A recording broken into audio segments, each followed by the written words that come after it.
Buenas tardes, queridos jóvenes estudiantes de la carrera de arquitectura. Continuaremos con nuestra clase de hormigón armado. Hoy nos toca ver el tema de soportes de hormigón armado. Vamos a ver los conceptos generales y las fórmulas para el cálculo de columnas centradas. Tenemos nosotros un soporte, una columna en otros términos, que está sometida a esfuerzos, cargas normales, momentos de flexión, etcétera, etcétera. Esta columna está arriostrada en vigas, tanto transversales como de manera transversal, tanto arriba como abajo. ¿Correcto? Acá, discretizando la viga, tenemos una carga a la cual este elemento pandea. ¿Qué quiere decir pandear? Quiere decir que el elemento, por efecto de la carga principal, que es de compresión, flecta lateralmente. ¿En qué sentido flecta? Donde tiene su menor rigidez. Fíjense que el elemento está rectando donde tiene su menor rigidez. ¿Por qué no flecta para acá? Porque en ese sentido tiene mucho mayor rigidez. ¿Cómo se mide la rigidez? Se mide con el momento de inercia. Tenemos una sección transversal, el eje X y el eje Y. En el eje X tenemos que la inercia es la base, la altura al cubo sobre 12, que vendría a ser la inercia mayor. La inercia mayor, para que el elemento flecte en este sentido, tiene que lógicamente haber mucha mayor carga crítica. ¿En qué sentido flecta? Donde tiene su menor rigidez, en el eje Y, base altura al cubo, la altura base al cubo sobre 12. ¿Qué quiere decir eso? Que la inercia en el eje XX es mayor a la inercia en el eje Y. Entonces esa carga crítica, el elemento pandea o flecta lateralmente, siguiendo esta expresión matemática, que la carga crítica de pandeo o carga crítica de Euler viene dada por pi cuadrado E I menor dividido entre L cuadrado, donde es el módulo elástico del material de la columna, y la inercia menor, y L la longitud de la columna. ¿Correcto? Entonces tenemos nosotros que vamos definiendo el concepto de longitud de pandeo. Tenemos las cuatro condiciones de sujeción de un soporte, condiciones de frontera. Tenemos articulada y articulada. La longitud de pandeo va a ser igual a la propia longitud real de la columna. ¿Qué quiere decir? Que una columna que está articulada y articulada, la longitud de pandeo de ella es igual a su propia longitud real. Ahora, cuando la columna está empotrada en la base y articulada, la longitud de pandeo va a ser 0,5 de la longitud real. Cuando la columna está empotrada y articulada, la longitud de pandeo es 0,70 de la longitud real. Y cuando la columna está empotrada y en voladizo, la longitud de pandeo es dos veces la longitud real del soporte. Por eso en estas condiciones una columna es tremendamente inestable.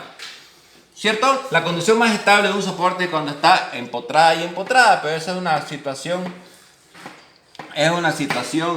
muy especial que no se da en la vida real. Situación que se da, que existe una articulación o un semiempotramiento que genera condiciones de sujeción lateral del soporte. ¿Correcto? Entonces el índice de esbeltez mecánica, ¿cómo decimos nosotros la esbeltez? A través del índice de esbeltez, que va a ser la longitud de pandeo partida entre el radio de giro. Pero el radio de giro, la longitud de pandeo, ya sabemos cuál es la longitud de pandeo, cómo determinarla, y la longitud del radio de giro va a ser la raíz cuadrada de la inercia menor dividido entre el área de la sección transversal. Inercia menor, área de la sección transversal.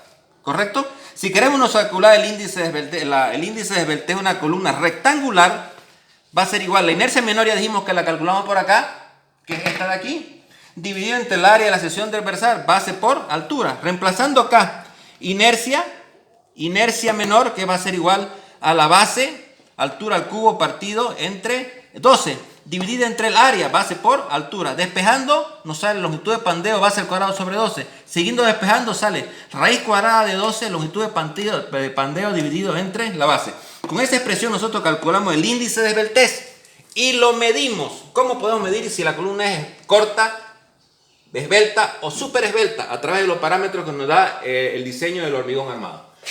Cuando una columna es corta, cuando el índice de esbeltez mecánico es menor a 35 y el índice de esbeltez geométrico es menor a 10. Cuando una columna es esbelta, cuando el índice de esbeltez mecánico es menor a 35, mayor a 100. El índice de esbeltez geométrico es menor a 29, mayor a 10. Cuando una columna es súper esbelta, cuando el índice de esbeltez es 200 y 100 mecánico y el geométrico 58 y 29. Dimensionamiento de columnas.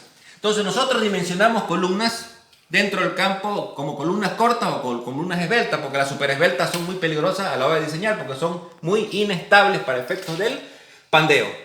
Calculamos una columna corta cuando lambda menor a 35 con esta expresión: 0,85 de la base por altura, la resistencia de cálculo del hormigón por AS por FYD, donde este es un factor de mayoración de cargas que viene dado a la base viene dado por la base 6 dividido entre la base, la menor dimensión del soporte, o 1.15. ¿Correcto? ND es la resistencia de cálculo. Y estos valores ya lo hemos visto, el FCD y el FYD.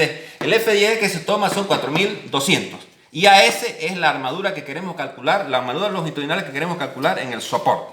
¿Cierto? Hablando ahora de las cuantías mínimas y las cuantías máximas. ¿Cuál es la cuantía máxima que tiene que tener un soporte de hormigón armado? La cuantía de acero longitudinal tiene que ser igual al 8% como máximo y mínimo al 0,8%.